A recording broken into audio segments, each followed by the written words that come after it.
وما زلنا متواصلين معكم في برنامجنا الصبح. عبير، كيف ما انت ذكرتي ان في جائزه الاغنيه الليبيه يعني تكريما للفنانين الراحلين الليبيين، وايضا الفنانين الموجودين ان شاء الله ربي يطول في عمرهم، وايضا اليوم العالمي للطفل طبعا بمساعده العديد من الراديوات وايضا راديو كروان. عندنا تقرير ربيع، خلونا نشوفوه عن الاغاني ورجعين.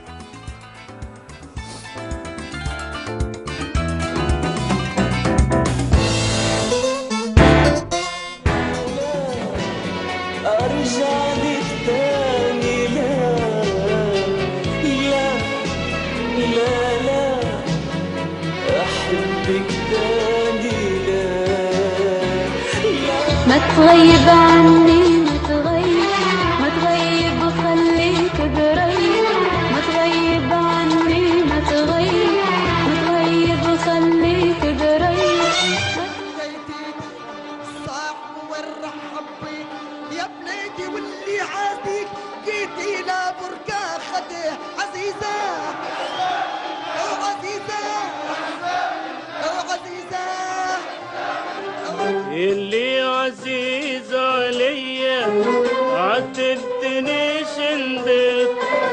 شندت لك من سرية، الله يسامحك يلي ماليش غيرك يا زول بيعك، ماليش غيرك شاري الهوى حتى كانت بيعك، ماليش غيرك وماليش.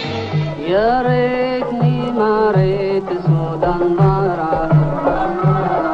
من يوم ريت عقلي راح وعقلي راح، يا وادي شافت نارا. يا بلادي من غنى للمولى العصير،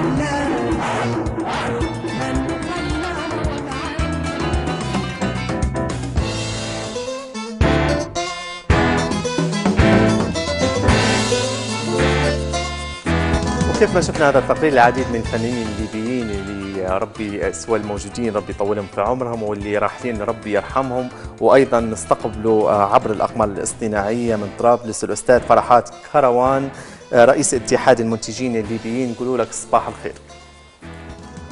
صباح الخير استاذ ربيع، صباح الخير اخت ربيع عبير، وصباح الخير على كل مشاهدي ومتتبعي قناه ليبيا 218. اهلا وسهلا بك. اهلا وسهلا بك استاذ فرحات كروان. اليوم العالمي لبث برامج الاطفال، طبعا هذا كانت مبادره من 20 راديو في ليبيا بالتنسيق مع شركه كروان، احكي لنا عليها اكثر. طبعا زي ما نعرف هو اليوم العالمي لبث برامج الاطفال، يصادف يوم 2/12 من كل عام. فالسنة هذه حقيقة بمبادرة من شركة كروان العالمية وراديو كروان رأى أن يعطي المجال لأطفال ليبيا بأن يتيح لهم الفرصة بتقديم. طبعا اليوم هذا هو يكون لتقديم كافة البرامج للأطفال، يعني من مواهب، من إيداع، من غناء، يعني كل ملام ملكة الموهبة، فهذا اليوم مخصص للأطفال. فاحنا من هذا المنطلق قمنا ببادرة ان خصصنا يوم متكامل حوالي 8 ساعات بث مباشر على راديو كروان، خصصنا فيه الاطفال استضفنا مجموعة كبيرة من الاطفال، وبرضه نسقنا مع اكثر من 20 محطة اذاعية، وهذه لاول مرة في تاريخ الاعلام الليبي وتاريخ ليبيا ان يكون يوم موحد لاكثر من 20 محطة اذاعية من مختلف انحاء ليبيا. نعم. من الشرق، من الشمال، من الجنوب يعني. فكانت الحقيقة بادرة كويسة، وطبعا اتحنا فيها فرصة لكل أطفال ليبيا بحيث أن كل الأطفال كانت لهم بحيث أن يبث الملكة متاعها. نعم. أستاذ فرحات، كيف تم التنسيق أو تم التواصل مع العديد من القنوات اللي أنت ذكرتها الآن؟ والله بصراحة وفي بداية الأمر كان التنسيق مع راديو غرب طرابلس،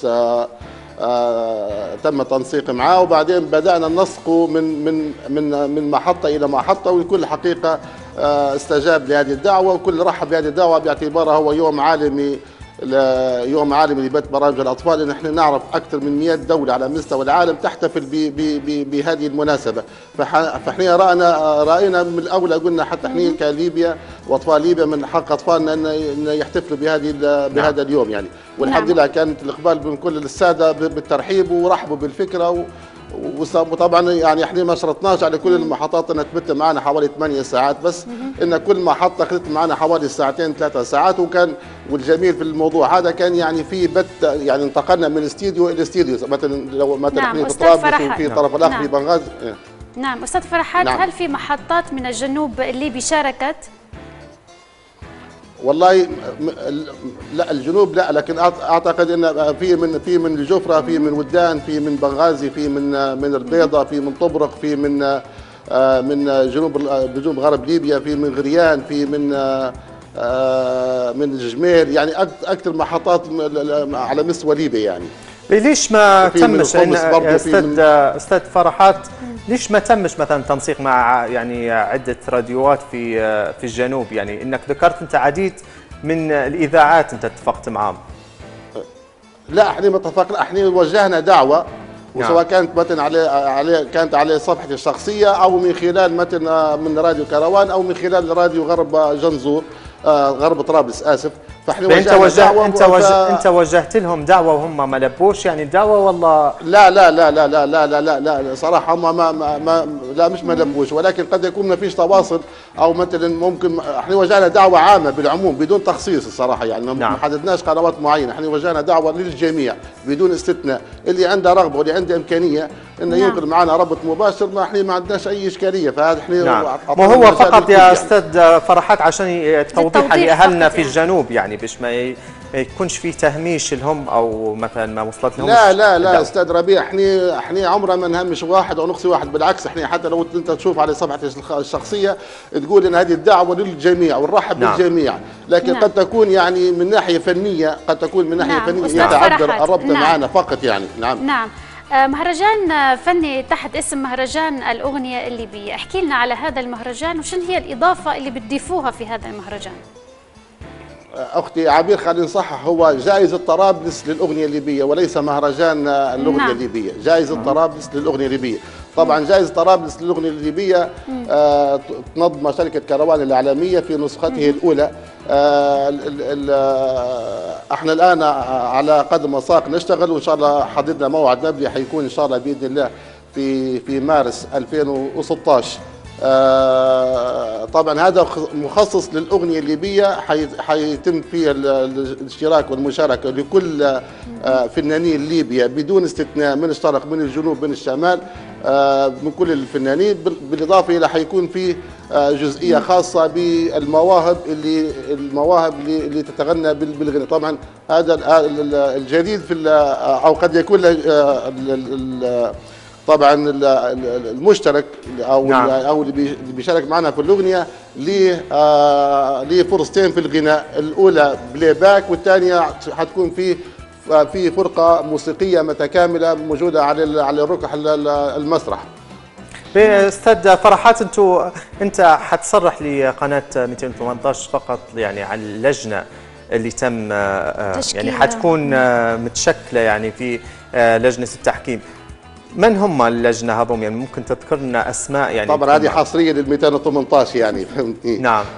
هو طبعا احنا شكلنا رئيس، كلفنا الاستاذ الاعلامي لطفي ابو زويده هو رئيس المهرجان، وفي لجان تحضيريه وفي لجان التحكيم. لجان التحكيم احنا حقيقه اخترنا من ألمع الناس المتخصصه واللي لها باع كبير في هذا المجال. طبعا على راسهم الاستاذ الموسيقار علي ماهر، الاستاذ الفنان القدير لحظه بس عبد المجيد حقيق، والاستاذ فتحي كحلول، والاستاذ عبد الله الزروق. استاذ فرحات، انت بعد يتم تكريم الفنانين الراحلين مثلا من الشرق ومن الغرب يعني المغنيين، هل بيكونوا اسرهم موجوده يعني في هذا المهرجان او هذه الجائزه؟ طبعا هو استاذ ربيع في هذا الاحتفاليه او هذا التكريم. حقيقه احنا رانا ان يتم تكريم كل الفنانين الليبيين اللي هم غادروا الحياه الان، نترحم عليهم في هذا اليوم المبارك، اللي خلوا بصمه واللي صنعوا الاغنيه الليبيه واللي خلت الاغنيه الليبيه تتلألأ على كل في ليبيا وخارج ليبيا. حقيقه احنا رانا كشركه كروان وكجائزه طرابلس للاغنيه الليبيه رانا ان يكرم هؤلاء الفنانين، ان نعطيهم حقهم في هذا اليوم، طبعا اكيد بحضور اسرهم وذويهم.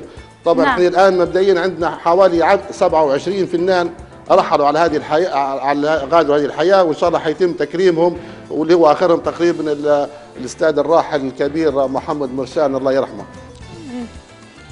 نعم أستاذ فرحات كروان، شنو الإضافة اللي حتقدموها في جائزة طرابلس الأغنية الليبية، وإن في جائزة ثانية سبتيموس اللي هي أكيد معروفة من 5 سنوات فاتوا، يعني شنو هي الحاجة المميزة أختي الكريمة خليني نوضح لك، هو في فرق بين جائزة سبتيموس وفي فرق بين جائزة طرابلس للأغنية الليبية. يعني كل واحد عنده كل واحد عنده نهج معين يمشي به، لكن الجديد في جائزة طرابلس للأغنية الليبية حيكون فيها على هامش المهرجان، حيكون فيها ورش عمل، ندوات لمناقشة الارتقاء بالفن الليبي، بالكلمات الليبية، وجودها انتشارها خارج الوطن. وحيكون في ان شاء الله باذن الله عندنا ضيوف حتى من خارج ليبيا، من مصر، من بعض الدول العربيه، حيكونوا ضيوف معنا يشاركوا في هذه الندوه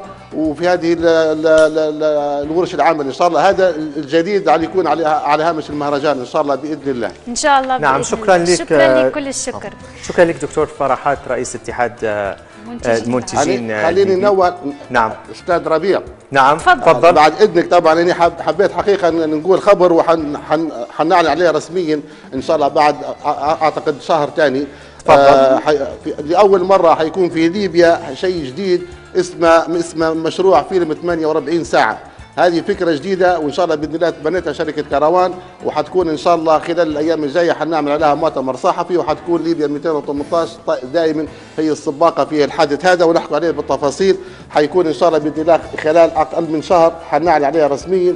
حتكون جائزه كروان لمشروع فيلم 48 ساعه، وهذا مشروع جديد وفكره جديده، وان شاء الله باذن الله حيتم فيها ان شاء الله. حنكونوا متابعين ان شاء الله لهذا الحدث وهذا هذه الجائزه باذن الله تقام في مصر. شكرا لك دكتور فرحات كروان رئيس اتحاد المنتجين الليبيين.